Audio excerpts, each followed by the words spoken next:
Today is first and foremost about celebrating the class of 2025.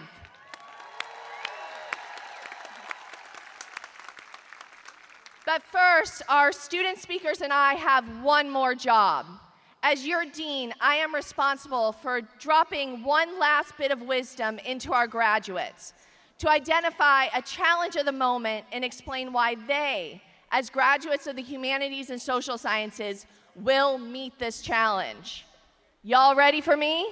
Are we locked in? Because this bad boy's 10 minutes. It has been quite a series of months, and I think no matter where you stand on the political spectrum, on the techno-optimist spectrum, you feel that. And during these moments of confusion, I've gone to our faculty, seeking answers to questions large and small. They've assigned me readings, they've engaged me in Socratic dialogue.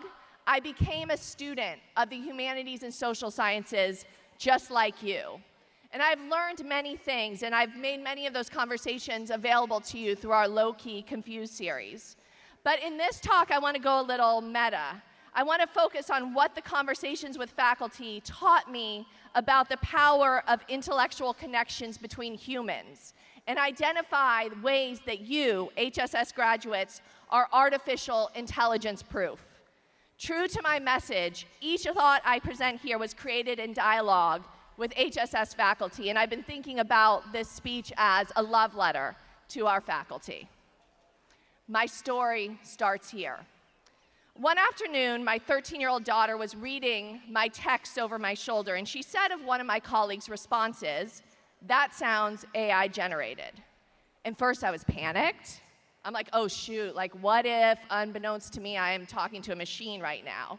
I mean, I'm a busy woman, right? So like most of these correspondences with this particular faculty member were over text, so possible.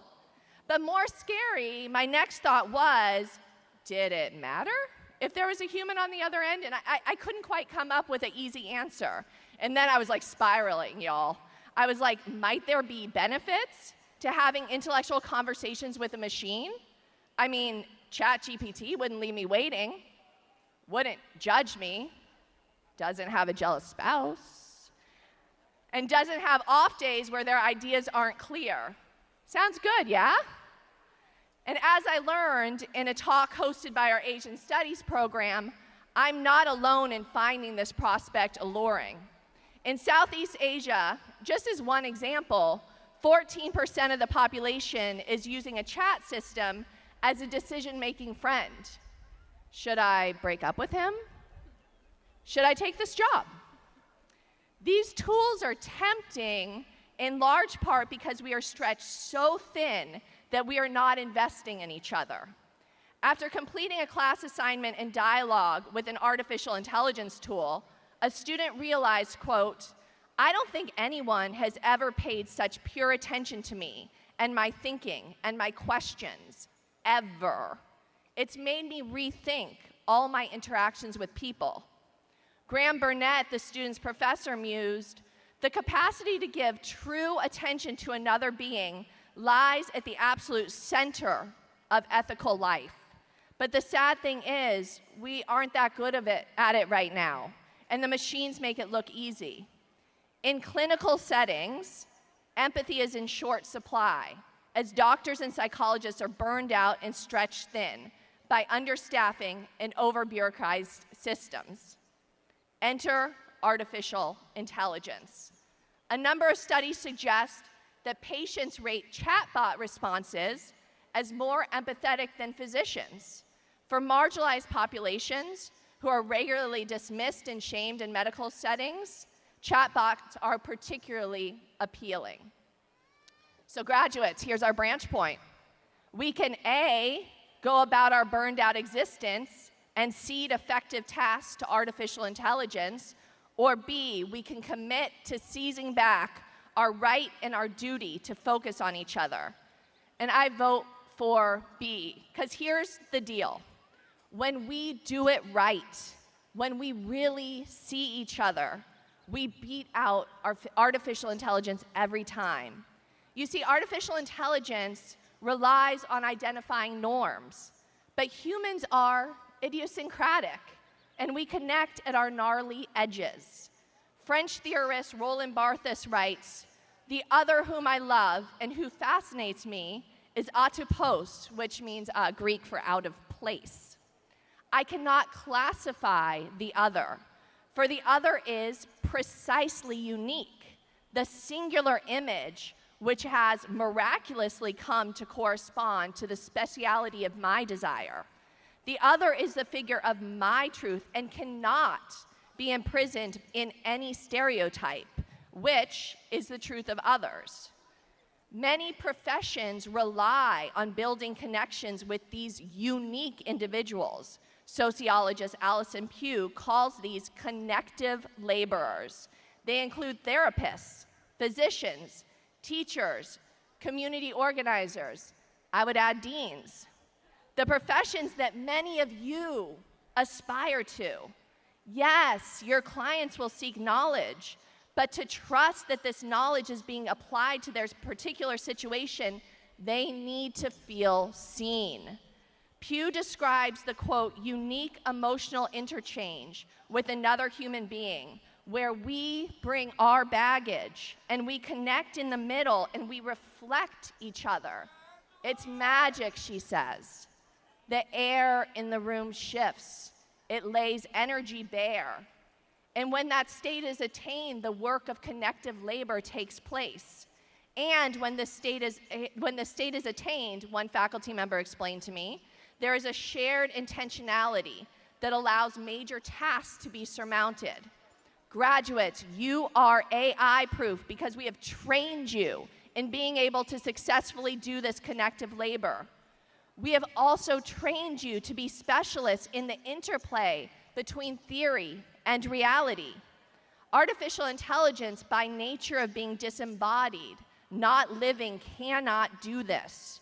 While my conversations with faculty focused on ideas, our lives would always seep in. T-ball, backstage costume fittings, sick pets. In addition to firming up our connective tissue, these seepages were essential to us making abstract theories workable for the here and now.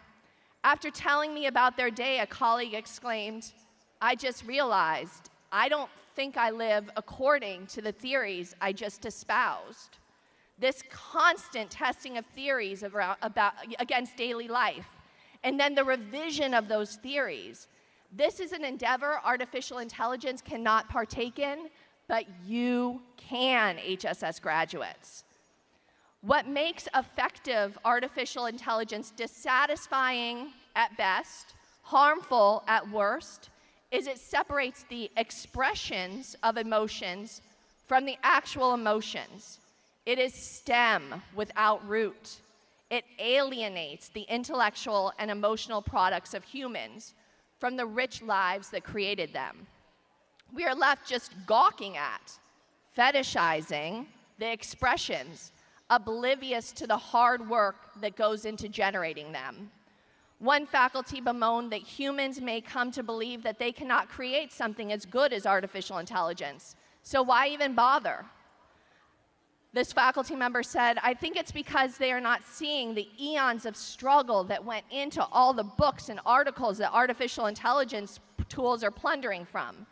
By just seeing a polished thought pop up in a matter of seconds, we may have the dangerous belief that if we too can't create the brilliant idea instantaneously, we should just give up." Graduates, another branch point. Will we A, seek the easy and frictionless, or B, embrace struggle? HSS graduates, I know you will choose B. I said earlier that one thing that feels tempting about chatbots is they will not judge me. But being judged and challenged is part of the magic. "Why do you like talking to me?" I asked one faculty member. "You and I challenge each other in ways that moderate each of us, that keep us in check. Friction, bumping up against each other, having to correct mistakes, revise ideas, is vitally important for growth. Karma isn't something that just happens. It's the logical outcome of how we choose to treat others. Fate, Homer suggests, isn't preordained, but the result of our individual choices. For karma and fate to work, we need to witness the impact of our thoughts and actions. And if we don't surround ourselves by people who will check us, if we just exist in echo chambers and interact with chat box who pump us up and tell us we're brilliant, even though that feels like really good, we will miss critical opportunities for growth. More dangerous still, we will not realize that beauty and brilliance come from sustained struggle. But HSS graduates, you know the importance of struggle. Graduates, I end with Aristophanes' theory from Plato's Symposium. Imagine it as I say it, so the image stays with you. In the beginning, humans were not individuals. They were all connected to each other. So imagine these big blobs. But together, they were so powerful, so ambitious, that they threatened the gods. So to weaken them, Zeus cut them apart into individuals. The text says he chops them up like a sorb apple. Bop, bop, bop, bop. We each have, Aristophanes says, wounds where we're cleaved from each other, and we spend our lives looking for those whose jagged edges interlock with our jagged edges.